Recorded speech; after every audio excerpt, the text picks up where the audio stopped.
Hello guys, welcome back to civil knowledge YouTube channel. So ఈ వీడియోలో వచ్చేసి మనకి ఒక సబ్స్క్రైబర్ వచ్చేసి కమెంట్ చేశారు, ఈ క్వశ్చన్కి సొల్యూషన్ చెప్పండి సార్ అనేసి. సో అందుకోసం ఈ వీడియో చేస్తున్నాను. సో దీంట్లో జస్ట్ ఈ ప్రాబ్లం ఆల్రెడీ మనం డిస్కస్ చేసిందే, దీంట్లో ఏం కొత్తగా లేదనమాట. Design problem. So design an axially loaded tied column with an unsupported length of 3 meters. The column is fixed at one end and pinned at other end. So ఒక కాలం ఉంది, ఆ కాలం వచ్చేసి డిజైన్ చేయమన్నారు. అది వచ్చేసి అన్సపోర్టెడ్ లెంత్ 3 meters ఇచ్చారు, fixed at one end, pinned at other end ఇచ్చారు. So the column has a factor load of 2000 kilonewtons ఇచ్చారు. Use M25 grade concrete and Fe415 steel అన్నారు. ఓకే, సో అయితే నేను చెప్పదలుచుకుంది ఏంటంటే, ఇది ఆల్రెడీ మనం మోడల్ ప్రాబ్లమ్స్ డిస్కస్ చేసుకున్నాం కాబట్టి నేను ఇక్కడ ఫాస్ట్గా ఎక్స్ప్లెయిన్ చేస్తాను మీకు. ఏమైనా డౌట్స్ ఉన్నాయంటే దీనికి ఫస్ట్ మోడల్ ఆల్రెడీ మనం డిస్కస్ చేసుకున్నాం, ఇదే మోడల్లో ముందు ప్రాబ్లమ్స్. సో వాటిని చూస్తే మీకు క్లియర్ ఐడియా అనేది వస్తుంది. దీంట్లో కూడా ఎక్స్ప్లెయిన్ చేస్తాను, బట్ సో ఏమైనా డౌట్స్ ఉంటే అది చూసారంటే మీకు క్లియర్ అవుతుంది అనమాట. సో గివెన్ డేటా రాసాం. గివెన్ డేటాలో అన్సపోర్టెడ్ లెంత్ ఇచ్చినారు. అన్సపోర్టెడ్ లెంత్ అంటే ఇది అనమాట, యాక్చువల్ లెంత్. సో 3 meters, దాన్ని ఎంఎంలోకి మార్చాలంటే ఇంటూ 1000 చేస్తే 3000 mm. So the column is fixed at one end and pinned at other end. ఒక ఎండ్లో పిన్ ఉంది, ఒక ఎండ్లో ఫిక్స్ ఉంది. సో ఎఫెక్టివ్ లెంత్ ఏమవుతుంది ఫార్ములా మనకు అప్పుడు డయాగ్రామ్ చేసి నీట్గా ఎక్స్ప్లెయిన్ చేసాం, ఫస్ట్ ఆర్ సెకండ్ లెక్చర్ అనుకుంటా, కాలమ్స్లో ఒకసారి చూసుకోండి.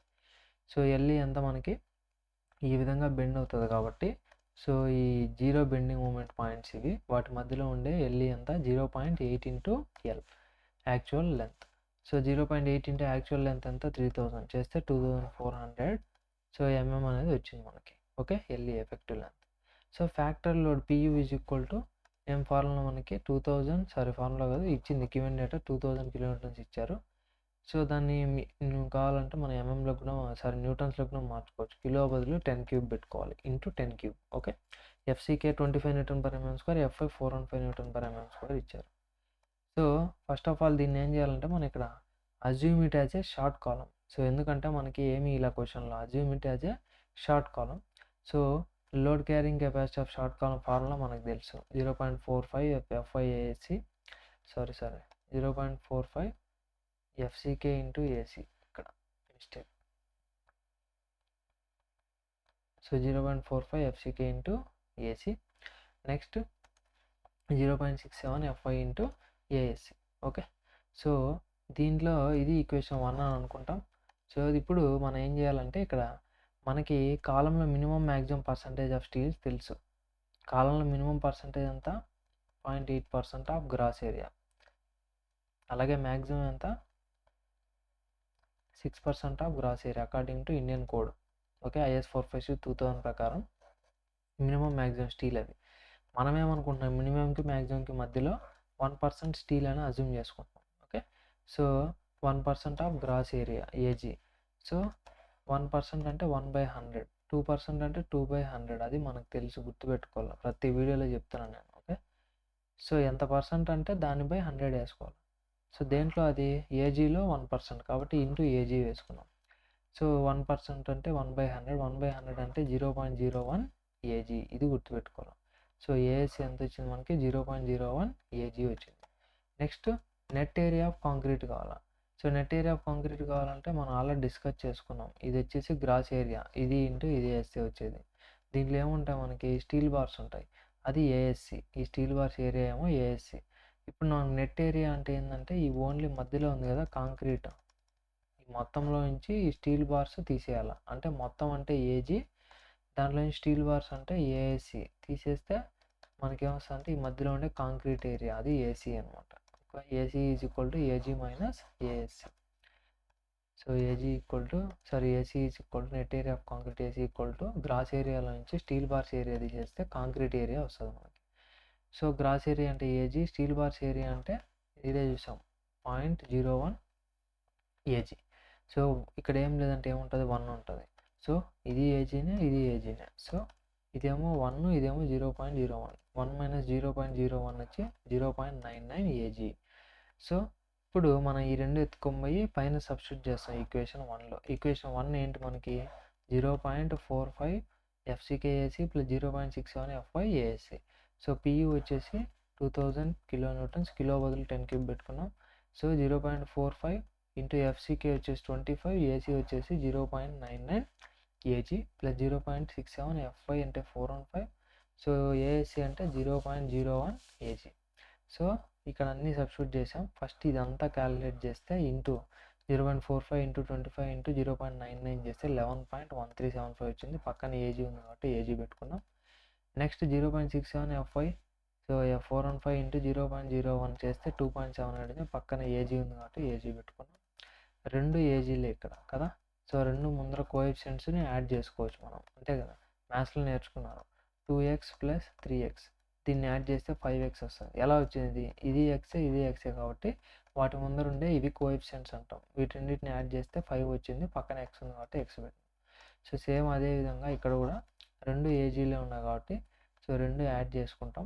ఎంత వచ్చింది? 13.918. మనకి ఏజీ కావాలి. ఏజీ కావాలంటే ఇది వదిలిపోతే ఏమవుతుంది? డివైడెడ్ బై అవుతుంది. సో డివైడెడ్ బై అయితే మనకి ఇది వచ్చింది ఎంఎం స్క్వేర్. సో ఇప్పుడు మనం ఏం చేయాలంటే దీన్ని assume it as a square column. So దాన్ని స్క్వేర్ కాలం అనేసి అజ్యూమ్ చేసుకుంటాం. Therefore area of square column ఏం ఫార్ములా మనకి? సైడ్ ఇంటూ సైడ్ అంటే సైడ్ స్క్వేర్. సో ఆ సైడ్ని నేనేమనుకుంటాను ఇక్కడ? డి అనుకుంటా, డి స్క్వేర్.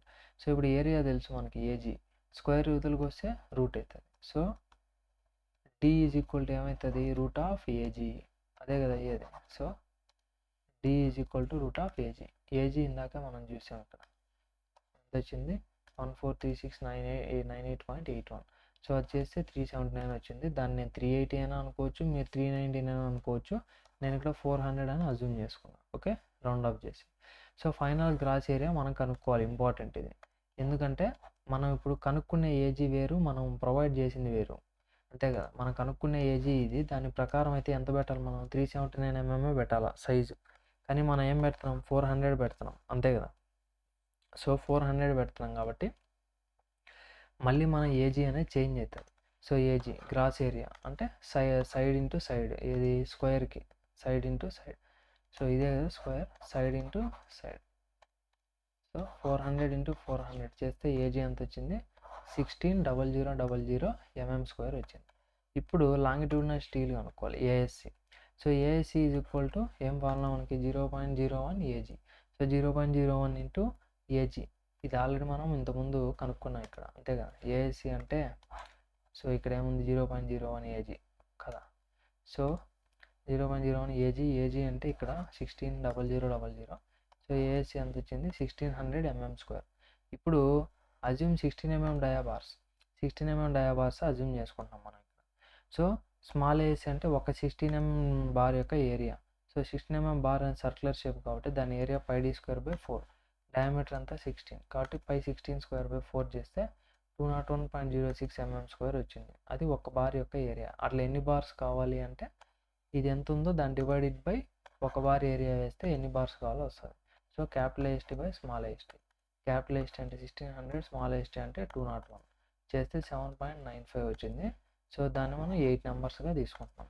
ఓకే, సో ఇప్పుడు అది రాయాలి ఇక్కడ మనం. సో ఈ పాయింట్ వెరీ వెరీ ఇంపార్టెంట్. ఇది రాస్తేనే వాళ్ళకి అర్థమవుతుంది నువ్వు డిజైన్ చేసినావు దాని రిజల్ట్ ఏంది అని. Result hence provide 400 mm by 400 mm square column, ఇది మనమే కనుక్కున్నాం. Next with 8 numbers of 16 mm dia steel bars as longitudinal reinforcement, ఇది కూడా మనమే కనుక్కున్నాం కదా. So next design of lateral ties. Next ఏం చేయాలా? దాని చుట్టూ లాటరల్ టైస్ డిజైన్ చేయాలి. దానికి డయామీటర్, పిచ్ రెండు డిజైన్ చేయాలి. డయామీటర్ వచ్చేసి రెండు కండిషన్లు ఉన్నాయి మనకి కోడ్ ప్రకారం. IS 456-2000లో ఉంటాయి. ఇవన్నీ మనం క్రియేట్ చేసినట్టు కాదు, ఓకేనా. సో ఒకటి వచ్చేసి 6 mm, ఇంకోటి వచ్చేసి largest diameter bar by 4. Largest diameter bar ఇక్కడ యూజ్ చేసేది ఒకే డయామీటర్ 16 mm కాబట్టి 16/4 చేస్తే 4 mm వచ్చింది. సో టేక్ హయ్యర్ వాల్యూ, ఈ రెండిట్లో ఏది ఎక్కువ ఉంటే అది ఏంటది? 6 mm ఎక్కువ కాబట్టి adopt 6 mm lateral ties. Next pitch of ties. So pitch వచ్చేసి 3 కండిషన్ మనకి, అగైన్ ఇవన్నీ కూడా కోడ్ బుక్లోనే ఉంటాయి, చూసుకోండి. So 300 mm, 400 mm. సో ఇనిషియల్లో ఇక్కడ ఏం సార్ కోడ్ బుక్లో ఉన్నది చూసుకోండి అంటున్నారు, పేజ్ నెంబర్ చెప్పలేదంటే ప్రతి ప్రాబ్లంలో మనం చెప్పాలంటే ఇక్కడ రాసుకొని టైం వేస్ట్. సో ముందు స్టార్టింగ్ ప్రాబ్లంలో మనం చెప్పాం పేజ్ నెంబర్లు, క్లాస్ నెంబర్లు అన్నీ ఒకసారి రెఫర్ చేసుకోండి. ఓకే, సో ఏ వచ్చేసి మనకి ఒక కండిషన్ ఏమో 300 mm ఇది ఫిక్స్డ్, ఏదానికైనా అదే ఉంటుంది, మారదు. ఇంకోటేమో least lateral dimension. Least lateral dimension అంటే మనం చెప్పాము. సో ఇప్పుడు స్క్వేర్ కాలం కాబట్టి ఇది ఎంత ఉందో ఇది ఎంత ఉందో కాబట్టి ఎంత 400 mm రెండింటికి ఒకటే. అదే రెక్టాంగులర్ కాలం అయితే ఇది ఎంత ఉంటుందో ఇది ఎంత ఉండదు, వేరే ఉంటుంది. కాబట్టి ఇది 600 ఇది 400 అనుకో, ఏది తక్కువ ఉంటే అది అంటే 400 తీసుకోవాలన్నమాట. అర్థమైందా? సో అది least lateral dimension. Next C వచ్చేసి మనకి సో మూడో కండిషన్ ఏంటంటే 16 times of the diameter of the smallest bar. So ఇదేమో లార్జెస్ట్ బారు, ఇదేమో smallest bar. So diameter of the smallest bar, ఇదేమో largest bar. Okay. So smallest bar అంటే ఇక్కడ use చేసిన ఒకటే డయామీటర్, స్మాలెస్ట్ లాంగెస్ట్ ఏం లేవు, 16 mm. కాబట్టి 16 × 16 చేస్తే 256 mm వచ్చింది. సో టేక్ లీస్ట్ వాల్యూ, దీంట్లో ఏమో లీస్ట్ తీసుకోవాలి, స్పేసింగ్ ఏమో తక్కువ ఏది ఉంటే అది తీసుకోవాలి. సో కాబట్టి ఇక్కడ ఈ సెంటెన్స్ కూడా ఇంపార్టెంట్. ఇందాక పైన ఎలాగైతే మెయిన్ రీఎన్ఫోర్స్మెంట్ రాసామో అదేవిధంగా ఇది కూడా రాయాలి. Provide 6 mm dia lateral ties at the rate of 250 mm pitch. Okay. So reinforcement detailing ఇక్కడ ఈ విధంగా మార్క్ చేయాలి. సో డైమెన్షన్ మనకి స్క్వేర్ కాలం 400/400 వచ్చింది. దాంట్లో 1 2 3 4 5 6 7 8 numbers of longitudinal steel bars పెట్టినాం. నెక్స్ట్ స్టిరప్స్ వచ్చేసి స్టిరప్స్ అనకూడదు, బీమ్స్లో అయితే స్టిరప్స్, ఇక్కడ కాలమ్స్లో అయితే లాటరల్ టైస్. సో లాటరల్ టైస్ వచ్చేసి 6 mm dia at the rate of 250 mm centre to centre పెట్టాం. ఇక్కడ జనరల్గా మీరు చూసింది ఇది మాత్రమే చూసి ఉంటారు కదా. సో కానీ ఇక్కడ 8 బార్స్ వచ్చినాయి కాబట్టి ఈ లాటరల్ టైతో పాటు మధ్యలో కూడా దీనికి ఈ విధంగా ఈ 4కి కూడా పెట్టాలన్నమాట. ఓకే. సో ఇది మనకి డీటెయిలింగ్. సో ఇది కంప్లీట్గా ప్రాబ్లం అనమాట. సో ఈ వీడియో మీకు నచ్చినట్టయితే లైక్ చేయండి. సో మీ ఫ్రెండ్స్కి, సీనియర్స్కి, జూనియర్స్కి ఎవరికైతే అవసరం ఉంటుందో వాళ్ళందరికీ షేర్ చేయడం మర్చిపోవద్దు. Thank you for watching.